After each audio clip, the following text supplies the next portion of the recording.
Hi friends, ಇದು mastmaga.comನ international bulletin ಸುತ್ತು ಜಗತ್ತು. ನಾನು ಅಮರ್ ಪ್ರಸಾದ್. ಮಿಡಲ್ ಈಸ್ಟ್ನಲ್ಲಿ ಇನ್ನೇನು ಶಾಂತಿ ಸ್ಥಾಪನೆ ಆಗುತ್ತೆ ಅನ್ನುವಷ್ಟರಲ್ಲಿ ಮತ್ತೊಂದು ಬೆಳವಣಿಗೆಯಾಗಿದೆ. ಬುಧವಾರವಷ್ಟೇ ಇಸ್ರೇಲ್ ಹಿಜ್ಬುಲ್ಲಾ ನಡುವೆ ಕದನ ವಿರಾಮ ಆಗಿದೆ ಅಂತ ಅಮೆರಿಕ ಅಧ್ಯಕ್ಷ ಜೋ ಬೈಡೆನ್ ಘೋಷಿಸಿದರು. ನೆತನ್ಯಾಹು ಕೂಡ ಇದಕ್ಕೆ ಒಪ್ಪಿಗೆ ಕೊಟ್ಟರು.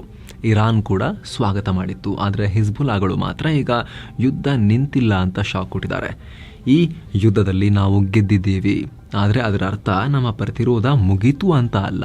ಇಸ್ರೇಲ್ ಸೈನಿಕರು ಹಿಂದಿರುಗಿ ಹೋಗೋದನ್ನು ಬಂದೂಕಿನ ನಳಿಕೆ ಮೇಲೆ ಬೆರಳಿಟ್ಕೊಂಡು ನಮ್ಮ ಫೈಟರ್ಗಳು ಅಬ್ಸರ್ವ್ ಮಾಡ್ತಾರೆ. ಇಸ್ರೇಲ್ನ ಆಕ್ರಮಣದ ವಿರುದ್ಧ ನಮ್ಮ ಸಂಘರ್ಷ ಸದಾ ಮುಂದುವರಿಯುತ್ತೆ ಅಂತ ಹೇಳಿದ್ದಾರೆ. ಜೊತೆಗೆ ಪ್ಯಾಲೆಸ್ತೈನ್ನಲ್ಲಿ ಫೈಟರ್ಸ್ ಅಂದರೆ ಹಮಸ್ಗಳಿಗೆ ಸಪೋರ್ಟ್ ಮಾಡ್ತೀವಿ ಅಂತ ಕೂಡ ಹೇಳ್ಕೊಂಡಿದ್ದಾರೆ. ಇವರ ಈ ಎಲ್ಲ ಸ್ಟೇಟ್ಮೆಂಟ್ ನೋಡ್ತಾ ಇದ್ರೆ ಕದನ ವಿರಾಮಕ್ಕೆ ಹಿಜ್ಬುಲ್ಲಾಗಳು ನಿಜವಾಗ್ಲೂ ರೆಡಿ ಇದ್ದಾರಾ ಅಥವಾ ಇಲ್ವಾ, ನಾಟಕ ಮಾಡ್ತಿದಾರ ಅನ್ನೋ ಪ್ರಶ್ನೆ ಮೂಡ್ತಾ ಇದೆ. ಮತ್ತೊಂದು ಕಡೆ ಇಸ್ರೇಲ್ ಕೂಡ ಹಿಜ್ಬುಲ್ಲಾ ಮತ್ತು ಲೆಬನಾನ್ನಲ್ಲಿ ಆ ಕಾದಾಟವನ್ನ ನಿಲ್ಲಿಸೋಕೆ ರೆಡಿ ಇದೀವಿ ಅಂತ ಹೇಳಿದ್ರು ಕೂಡ ಗಾಜಾ ಸೈಡ್ನಲ್ಲಿ ಹಮಸ್ಗಳ ವಿರುದ್ಧದ ಫೈಟಿಂಗ್ ಅನ್ನ ನಿಲ್ಲಿಸಿರೋ ಲಕ್ಷಣ ಇಲ್ಲ. ಅಲ್ಲಿ ತಮ್ಮ ದಾಳಿಯನ್ನ ಇನ್ನಷ್ಟು ತೀವ್ರ ಮಾಡ್ತೀವಿ, ಹಮಸ್ಗಳನ್ನ ಮುಗಿಸ್ತೀವಿ ಅಂತ ಇಸ್ರೇಲ್ ಹೇಳಿ ಆಗಿದೆ. ಈಗ ಅಮೆರಿಕ 5,500 ಕೋಟಿ ರೂಪಾಯಿ ಮೌಲ್ಯದ ಶಸ್ತ್ರಾಸ್ತ್ರವನ್ನ ಇಸ್ರೇಲ್ಗೆ ಕೊಡೋಕೆ ಪ್ಲಾನ್ ಮಾಡಿಕೊಂಡಿದೆ ಅನ್ನೋ ಮಾಹಿತಿನೂ ಬಂದಿದೆ. ಇದರಲ್ಲಿ JDAM ಅನ್ನೋ ವಿಶೇಷ ಗೈಡೆನ್ಸ್ ಕಿಟ್ ಕೂಡ ಇರುತ್ತೆ. ಯಾವುದೇ ನಾರ್ಮಲ್ ಸ್ಫೋಟಕವನ್ನ ಈ ಗೈಡೆನ್ಸ್ ಕಿಟ್ಗೆ ಜೋಡಿಸಿದ್ರೆ ಅದು ಸಣ್ಣ ಗೈಡೆಡ್ ಕ್ಷಿಪಣಿ ಅಂತ ಕೆಲಸ ಮಾಡುತ್ತೆ. ಅಂತಹ ಸಾವಿರಾರು ಉಪಕರಣಗಳನ್ನು ಅಮೆರಿಕ ಇಸ್ರೇಲ್ಗೆ ಕೊಡೋಕೆ ನೋಡ್ತಾ ಇದೆ. ಬುಧವಾರವಷ್ಟೇ ಇಸ್ರೇಲ್ ಪ್ರಧಾನಿ ಬೆಂಜಮಿನ್ ನೆತನ್ಯಾಹು ಹಿಜ್ಬುಲ್ಲಾಗಳ ಜೊತೆಗಿನ ಈ ಒಪ್ಪಂದದಿಂದ ನಮಗೆ ಗಾಜಾ ಮೇಲೆ ಇನ್ನಷ್ಟು ಫೋಕಸ್ ಮಾಡೋಕೆ ನೆರವಾಗುತ್ತೆ, ಹಮಸ್ಗಳನ್ನು ಸಂಪೂರ್ಣ ನಿರ್ನಾಮ ಮಾಡಿ ನಮ್ಮ ಒತ್ತಾಯಗಳನ್ನು ಬಿಡಿಸ್ಕೊಂಡು ಬರ್ತೀವಿ ಅಂತ ಹೇಳಿದರು. ಅದರ ಬೆನ್ನಲ್ಲೇ ಅಮೆರಿಕ ಇಸ್ರೇಲ್ಗೆ ಸೇನಾ ನೆರವನ್ನು ಕೊಡೋಕೆ ಮುಂದಾಗಿರೋದು ಗಾಜಾ ವಿಚಾರವಾಗಿ ಭಾರಿ ಆತಂಕವನ್ನು ಹುಟ್ಟುಹಾಕಿದೆ, ವಿಶೇಷವಾಗಿ ಹಮಸ್ಗಳಿಗೆ. ಅತ್ತ ಗಾಜಾದಲ್ಲಿ ಇಸ್ರೇಲ್ ದಾಳಿಗೆ ಕನಿಷ್ಠ 12 ಜನ ಪ್ರಾಣ ಕಳ್ಕೊಂಡಿದ್ದಾರೆ. ಸೆಂಟ್ರಲ್ ಗಾಜಾದ ಶಾಲೆಗಳನ್ನು ಗುರಿಯಾಗಿಸಿ ಇಸ್ರೇಲ್ ಈ ದಾಳಿ ಮಾಡಿದೆ ಅಂತ ಪ್ಯಾಲೆಸ್ತೈನಿ ಮಾಧ್ಯಮಗಳು ವರದಿ ಮಾಡಿವೆ. ಏನೋ ಬಾಂಗ್ಲಾದಲ್ಲಿ ಹಿಂದೂಗಳ ಮೇಲಿನ ದಾಳಿ ಹೆಚ್ಚಾಗ್ತಿರೋ ನಡುವೆನೆ ಅಮೆರಿಕದಲ್ಲಿರೋ ಹಿಂದೂಗಳು ರೊಚ್ಚಿಗೆದ್ದಿದ್ದಾರೆ. ಕೂಡಲೇ ಟ್ರಂಪ್ ಬೈಡೆನ್ ಮಧ್ಯಪ್ರವೇಶ ಮಾಡಬೇಕು ಅಂತ ಅಮೆರಿಕದ ಮೇಲೆ ಪ್ರೆಷರ್ ಹಾಕೋ ಪ್ರಯತ್ನ ಮಾಡಿದ್ದಾರೆ. Foundation for India and Indian ಡಯಾಸ್ಪೋರಾ ನೇತೃತ್ವದಲ್ಲಿ ಅಮೆರಿಕನ್ ಹಿಂದೂಗಳು ಅಮೆರಿಕದ ಆಡಳಿತಕ್ಕೆ ಪತ್ರ ಬರೆದು ಆಗ್ರಹ ಮಾಡಿದ್ದಾರೆ. ಬಾಂಗ್ಲಾ ವೇಗವಾಗಿ ಕಂಪ್ಲೀಟ್ ಇಸ್ಲಾಮಿಕ್ ಮೂಲಭೂತವಾದಿಯಾಗಿ ಬದಲಾಗ್ತಿದೆ ರಾಷ್ಟ್ರವಾಗಿ. ಹಿಂದೂಗಳು ಸೇರಿ ಬಾಂಗ್ಲಾ ಅಲ್ಪಸಂಖ್ಯಾತರಿಗೆ ರಕ್ಷಣೆ ಕೊಡಬೇಕು ಹಾಗೂ ಪ್ರಜಾಪ್ರಭುತ್ವ ಮರುಸ್ಥಾಪನೆ ಮಾಡಬೇಕು ಅಂತ ಮನವಿ ಮಾಡಿಕೊಂಡಿದ್ದಾರೆ.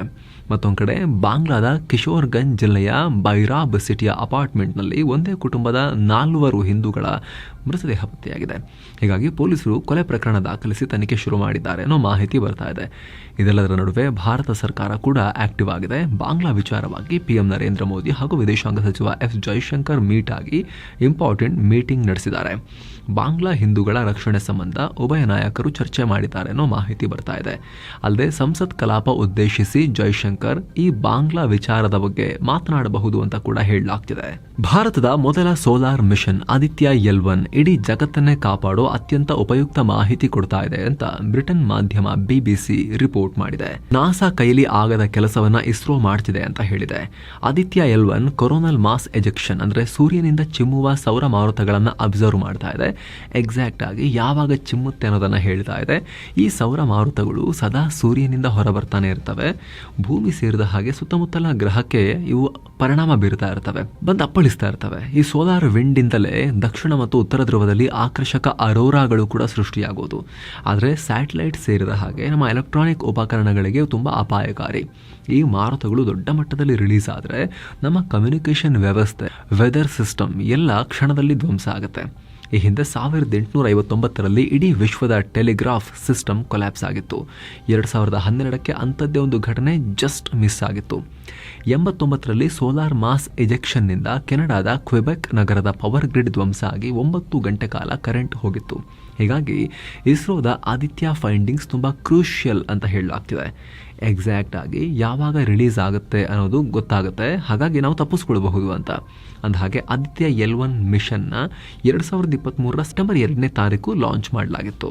ಇನ್ನು ಪಕ್ಕದ ಪಾಕಿಸ್ತಾನದಲ್ಲಿ ಶಿಯಾ ಸುನ್ನಿ ಬುಡಕಟ್ಟು ಬಡಿದಾಟ ನೆಕ್ಸ್ಟ್ ಲೆವೆಲ್ಗೆ ಹೋಗ್ತಾ ಇದೆ. ಅಲ್ಲಿನ ಖೈಬರ್ ಪಖ್ತೂನ್ಖ್ವಾ ಪ್ರಾಂತ್ಯದ ಕುರ್ರಂ ಜಿಲ್ಲೆಯಲ್ಲಿ 2 ಬುಡಕಟ್ಟು ಗುಂಪುಗಳು ಭಾರಿ ಶಸ್ತ್ರಾಸ್ತ್ರ ಹಿಡಿದು ಒಬ್ಬರ ಮೇಲೊಬ್ಬರು ಗುಂಡಿನ ಮಳೆಯನ್ನು ಗರೆದಿದ್ದಾರೆ.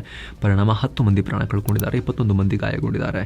ಕಳೆದ ವಾರದಿಂದ ನಡೀತಾ ಇರೋ ಈ ಹೊಡೆದಾಟದಲ್ಲಿ ಯುದ್ಧದಲ್ಲಿ ಪ್ರಾಣ ಕಳ್ಕೊಂಡವರ ಸಂಖ್ಯೆ ಈಗ 100ರ ಗಡಿ ದಾಟಿದೆ. 180ಕ್ಕೂ ಅಧಿಕ ಜನ ಗಾಯಗೊಂಡಿದ್ದಾರೆ. ಅಂದಹಾಗೆ ಅಲ್ಲಿನ ಪ್ಯಾಸೆಂಜರ್ ವಾಹನದ ಮೇಲಿನ ದಾಳಿಯ ನಂತರ ಈ ಗುಂಪುಗಳ ನಡುವೆ ಸಂಘರ್ಷ ಭುಗಿಲೆದ್ದಿದೆ.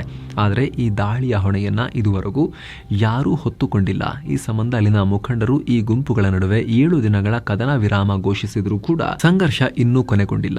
ಈ ಘಟನೆ ಬೆನ್ನಲ್ಲೇ ಅಮೆರಿಕ ಅಲರ್ಟ್ ಆಗಿದೆ. ತಮ್ಮ ಪ್ರಜೆಗಳಿಗೆ ಪೇಶಾವರ್ನ ಸೆರೆನಾ ಹೋಟೆಲ್, ಪೇಶಾವರ ಗಾಲ್ಫ್ ಕ್ಲಬ್ಗೆ ಹೋಗಬೇಡಿ ಅಂತ ಹೇಳಿದೆ. ಅಲ್ಲದೆ ಖೈಬರ್ ಪಖ್ತೂನ್ಖ್ವಾ ಪ್ರಾಂತ್ಯದ ಕಡೆ ಕಾಲಿಡದೆ ಇರೋದು ಉತ್ತಮ ಅಂತ ಹೇಳಿದೆ. ಈ ಸೆಕ್ಯೂರಿಟಿ ಅಲರ್ಟ್ ಡಿಸೆಂಬರ್ 16ನೇ ತಾರೀಕಿನವರೆಗೆ ಜಾರಿಯಲ್ಲಿರುತ್ತೆ ಅಂತ ಪಾಕಿಸ್ತಾನದ ಅಮೆರಿಕ ರಾಯಭಾರ ಕಚೇರಿ ಮಾಹಿತಿ ನೀಡಿದೆ. ಇನ್ನೊಂದು ಕಡೆ ಇದೇ ಪಾಕ್ನಲ್ಲಿ ಭಾರೀ ಕೋಲಾಹಲಕ್ಕೆ ಕಾರಣವಾಗಿದ್ದ ಮಾಜಿ ಪ್ರಧಾನಿ ಇಮ್ರಾನ್ ಖಾನ್ ಬೆಂಬಲಿಗರ ಪ್ರತಿಭಟನೆಗೆ ತೆರೆ ಬಿದ್ದಿದೆ. ಈ ಬಗ್ಗೆ ಪಿಟಿಐ ಪಕ್ಷ ಅನೌನ್ಸ್ ಮಾಡಿದೆ. ಹೀಗಾಗಿ ಪಾಕ್ ಸರ್ಕಾರ ಇದೀಗ ಲಾಕ್ ಡೌನ್ ಅನ್ನು ತೆಗೆದುಹಾಕಿದೆ. ಇದರಿಂದಾಗಿ ಪಾಕಿಸ್ತಾನ ಸಹಜ ಸ್ಥಿತಿಗೆ ಮರಳಿದೆ ಅಂತ ಹೇಳಲಾಗ್ತಿದೆ. ರಾತ್ರೋರಾತ್ರಿ ಇಂಟರ್ನೆಟ್ ಬಂದ್ ಮಾಡಿ ಮೀಡಿಯಾವನ್ನೆಲ್ಲ ದೂರ ಕಳಿಸಿ ಸರಿಯಾಗಿ ಹಾಕೊಂಡು ಪಾಕಿಸ್ತಾನ ಸೇನೆಯವರು ರುಬ್ಬಿದ್ರು ಇಮ್ರಾನ್ ಖಾನ್ ಬೆಂಬಲಿಗರನ್ನ. ಎಲ್ಲ ದಿಕ್ಕಾಪಾಲಾಗಿ ಇಡೀ ಮುತ್ತಿಗೆ ಹಾಕ್ತೀವಿ ರಾಜಧಾನಿಗೆ ಅಂತ ಬಂದಿದ್ದವರು ದಿಕ್ಕಾಪಾಲಾಗಿ ಚಪ್ಪಲಿ ಬಿಟ್ಟು ಚಲ್ಲಾಪಿಲಿಯಾಗಿ ಓಡೋಗಿದ್ರು. ಈಗ ನಾವು ಇದನ್ನು ಬಂದ್ ಮಾಡಿದ್ದೀವಿ ಅಂತ ಶಿಸ್ತಲ್ಲಿ ಅನೌನ್ಸ್ ಮಾಡಿ ಸದ್ಯದ ಮಟ್ಟಿಗೆ ತೆಪ್ಪಗಿರುವ ನಿರ್ಧಾರವನ್ನು ಮಾಡಿದ್ದಾರೆ ಖಾನ್ ಬೆಂಬಲಿಗರು. ನಾಸಾ ವಿಜ್ಞಾನಿಗಳು ಗ್ರೀನ್ಲ್ಯಾಂಡ್ನಲ್ಲಿ ಗಮನಾರ್ಹ ಡಿಸ್ಕವರಿ ಮಾಡಿದ್ದಾರೆ. ಡೆನ್ಮಾರ್ಕ್ಗಿಂತ 3 ಪಟ್ಟು ದೊಡ್ಡ ಅಂಡರ್ ಗ್ರೌಂಡ್ ಸಿಟಿಯನ್ನು ಪತ್ತೆ ಮಾಡಿದ್ದಾರೆ. 100 ಅಡಿಗಳ ಆಳದಲ್ಲಿ ಹಿಮಗಡ್ಡೆಯ ಕೆಳಗೆ ಈ ಸಿಟಿ ಇದೆ. ಅಡ್ವಾನ್ಸ್ಡ್ ರೆಡಾರ್ ಟೆಕ್ನಾಲಜಿ ಕಣ್ಣಿಗೆ ಕಾಣಿಸ್ಕೊಂಡಿದೆ. ಇದು ಅಂದಹಾಗೆ ಇದು ಕೋಲ್ಡ್ ವಾರ್ ಟೈಮ್ನ ಸೇನಾ ನೆಲೆ. ಅಣ್ವಸ್ತ್ರ ಯುದ್ಧದ ಭೀತಿಯಿಂದ ಅಮೆರಿಕ ಈ ಬೇಸ್ನ ನಿರ್ಮಾಣ ಮಾಡಿಕೊಂಡಿತ್ತು. ಪೂರ್ವ ಯುರೋಪ್ ಹಾಗೂ ಸೋವಿಯತ್ ಯೂನಿಯನ್ಗಳ 80% ಟಾರ್ಗೆಟ್ಗಳನ್ನು ರೀಚ್ ಆಗೋ ಥರ ಅಮೆರಿಕ ಇಲ್ಲಿ ಬಂದು ಈ ಬೇಸ್ ನಿರ್ಮಾಣ ಮಾಡಿಕೊಂಡಿತ್ತು. ಆಗ ಇದನ್ನು ಪ್ರಾಜೆಕ್ಟ್ ಐಸ್ ವರ್ಮ್ ಅಂತ ಕರೆಯಲಾಗ್ತಾ ಇತ್ತು. ಸುಮಾರು 52,000 ಚದರ ಮೈಲಿ ವಿಶಾಲ ಈ ಬೇಸ್ನಲ್ಲಿ 4,800 ಕಿಲೋಮೀಟರ್ ಸುರಂಗ ಕೂಡ ಪತ್ತೆಯಾಗಿದೆ. ಜೊತೆಗೆ 2,000 ಫೈರಿಂಗ್ ಪೊಸಿಷನ್ಗಳಿವೆ, 600 ಐಸ್ ಮ್ಯಾನ್ ಮಿಸೈಲ್ ಪೊಸಿಷನ್ಗಳಿವೆ, 6,000 ಟನ್ ವಸ್ತುಗಳನ್ನು ಇಲ್ಲಿ ಶೇಖರಿಸಿ ಇಡಲಾಗಿತ್ತು. ಒಂದೇ ವರ್ಷದಲ್ಲಿ ಬೃಹತ್ ಬೇಸ್ನ ಕಟ್ಟಲಾಗಿತ್ತು. ಆದರೆ 6 ವರ್ಷಕ್ಕೆ ಇಲ್ಲಿ ಟನಲ್ಗಳು ಕುಸಿದು ಹೋದವು. ಐಸ್ ಪ್ರೆಷರ್ನಿಂದ ಇವೆಲ್ಲ ಕುಸಿದು ಹೋದವು ಅಂತ ಹೇಳಲಾಗಿದೆ. ಸದ್ಯ ಅಲ್ಲಿಗೆ ರೀಚ್ ಆಗೋಕ್ಕೂ ಆಗಲ್ಲ, ಯಾಕಂದರೆ 100 ಅಡಿ ಕೆಳಗಿದೆ. ಆದರೆ ಹವಾಮಾನ ಬದಲಾವಣೆಯಿಂದ ಐಸ್ ಕರಗ್ತಾ ಹೋದರೆ ಒಂದಷ್ಟು ವರ್ಷಗಳ ನಂತರ ಈ ನಗರ ಮತ್ತೆ ಆಕ್ಸೆಸ್ ಸಿಗಬಹುದು. ಹೇಗೆ ಕಟ್ಟಿದ್ರು ಅಂತ ನೋಡೋಕ್ಕಾದರೂ ಆಗಬಹುದು ಅನ್ನೋ ಲೆಕ್ಕಾಚಾರ ಇದೆ. ಇನ್ನು 1968ರಲ್ಲಿ ಹೈಡ್ರೋಜನ್ ಸ್ಫೋಟಕಗಳಿರೋ ವಿಮಾನ ಕೂಡ ಇಲ್ಲಿ ಕ್ರ್ಯಾಶ್ ಆಗಿತ್ತು. ಹೀಗಾಗಿ ವಿಕಿರಣ ತ್ಯಾಜ್ಯದ ಭಯದಿಂದ ಕೂಡ ಜಾಸ್ತಿಯಲ್ಲಿ ಯಾರು ಹೋಗೋದಿಲ್ಲ. ಏನೋ ಟ್ರಂಪ್ ಅಧಿಕಾರಕ್ಕೆ ಬರ್ತಿದ್ದ ಹಾಗೆ ಅಮೆರಿಕದ ಅತಿ ದೊಡ್ಡ ಸಮಸ್ಯೆ ಆಗಿರೋ ಮೆಕ್ಸಿಕೋ ಗಡಿ ವಿಚಾರ ಮತ್ತೆ ಮುನ್ನೆಲೆಗೆ ಬರ್ತಾ ಇದೆ. ಅಮೆರಿಕದ ಚುನಾಯಿತ ಅಧ್ಯಕ್ಷ ಡೊನಾಲ್ಡ್ ಟ್ರಂಪ್ ಮೆಕ್ಸಿಕೋ ಅಧ್ಯಕ್ಷೆ ಕ್ಲಾಡಿಯಾ ಶಿನ್ಬಾಮ್ ಪಾರ್ಡೋ ಜೊತೆಗೆ ಫೋನ್ ಕಾಲ್ನಲ್ಲಿ ಮಾತನಾಡಿದ್ದಾರೆ. ಅಕ್ರಮ ವಲಸಿಗರು ಅಮೆರಿಕಾಗೆ ನುಗ್ಗೋದನ್ನು ತಡೆಯೋಕೆ ಅಮೆರಿಕದ ದಕ್ಷಿಣ ಗಡಿ ಕ್ಲೋಸ್ ಮಾಡೋಕೆ ಅವರು ಒಪ್ಕೊಂಡಿದ್ದಾರೆ ಅಂತ ಹೇಳಿದ್ದಾರೆ. ಯಾರು? ಡೊನಾಲ್ಡ್ ಟ್ರಂಪ್ ಹೇಳಿದ್ದಾರೆ. ಆದರೆ ಟ್ರಂಪ್ರ ಈ ಹೇಳಿಕೆಯ ಬೆನ್ನಲ್ಲೇ ಕ್ಲಾಡಿಯಾ ಗೊಂದಲದ ಒಂದು ಪ್ರತಿಕ್ರಿಯೆ ಕೊಟ್ಟಿದ್ದಾರೆ. ಗಡಿ ಮುಚ್ಚೋದು ಮೆಕ್ಸಿಕೋದ ಸ್ಟ್ರಾಟಜಿ ಅಲ್ಲ, ಬದಲಿಗೆ ಸರ್ಕಾರಗಳು ಮತ್ತು ಜನರ ನಡುವೆ ಸೇತುವೆ ನಿರ್ಮಿಸುವುದು ನಮ್ಮ ಗುರಿ ಅಂತ ಹೇಳಿಕೊಂಡಿದ್ದಾರೆ. ಅಂದಹಾಗೆ ಟ್ರಂಪ್ ಮೆಕ್ಸಿಕೋ ಆಮದಿನ ಮೇಲೆ 25% ಸುಂಕ ಹಾಕ್ತೀನಿ ಅಂತ ಅನೌನ್ಸ್ ಮಾಡಿದ ನಂತರ ಈ ಫೋನ್ ಕಾಲ್ ಮಾತುಕತೆ ನಡೆದಿದೆ. ರಷ್ಯಾ ಇದೀಗ ಯುಕ್ರೇನ್ ಮೇಲೆ ದೊಡ್ಡ ದಾಳಿ ಮಾಡಿದೆ. ಯುಕ್ರೇನ್ನಾದ್ಯಂತ ಪವರ್ ಗ್ರಿಡ್ಗಳನ್ನು ಟಾರ್ಗೆಟ್ ಮಾಡಿ ಮಿಸೈಲ್ ಮತ್ತು ಡ್ರೋನ್ಗಳ ಮೂಲಕ ದಾಳಿ ಮಾಡಿದೆ. ಯುಕ್ರೇನ್ನ ಖಿಯೇವ್, ಖಾರ್ಕಿವ್, ಮೆಕಲೈವ್, ಒಡೆಸಾ ಸೇರಿ ಅನೇಕ ನಗರಗಳಲ್ಲಿ ದಾಳಿಯಾಗಿರುವುದು ರಿಪೋರ್ಟ್ ಆಗಿದೆ. ಪರಿಣಾಮ ವೆನಿಸಿಯಾ ಒಬ್ಲಾಸ್ಟ್ನಲ್ಲಿ ಮಹಿಳೆಯೊಬ್ಬರು ಗಾಯಗೊಂಡಿದ್ದಾರೆ. ಅನೇಕ ಜನವಸತಿ ಕಟ್ಟಡಗಳು ಡ್ಯಾಮೇಜ್ ಆಗಿವೆ. ಈ ಸಂಬಂಧ Ukraine air force aerial alert ಜಾರಿ ಮಾಡಿದೆ. ರಷ್ಯಾ 7 ಟೊಪೊಲೊವ್ Tu-95 ಸ್ಟ್ರಾಟಜಿಕ್ ಬಾಂಬರ್ಗಳನ್ನು ಲಾಂಚ್ ಮಾಡಿದೆ ಅಂತ ಎಚ್ಚರಿಕೆ ಕೊಟ್ಟಿದೆ. ಈ ದಾಳಿಯಲ್ಲಿ ಸದ್ಯ ಎಷ್ಟರ ಮಟ್ಟಿಗೆ ಪ್ರಾಣಹಾನಿಯಾಗಿದೆ ಇನ್ನೂ ಡೇಟಾ ಲಭ್ಯ ಇಲ್ಲ. ಇದೇ ಯುದ್ಧದಲ್ಲಿ ರಷ್ಯಾ ವಿರುದ್ಧ ಹೋರಾಡೋಕೆ ಯುಕ್ರೇನ್ಗೆ ಅಮೆರಿಕ 6,017 ಕೋಟಿ ರೂಪಾಯಿ ಮೌಲ್ಯದ ಇನ್ನೊಂದು ಸೇನಾ ನೆರವನ್ನು ಕೊಡುತ್ತೆ ಅಂತ ಕೂಡ ಈಗ ವರದಿಯಾಗ್ತಾ ಇದೆ. ಅದರಂತೆ ಆಂಟಿ ಟ್ಯಾಂಕ್ ವೆಪನ್ಸ್ ಅನ್ನ ಹಾಗೂ ಡ್ರೋನ್ಗಳನ್ನು ಯುಕ್ರೇನ್ಗೆ ಕೊಡಲಾಗುತ್ತೆ.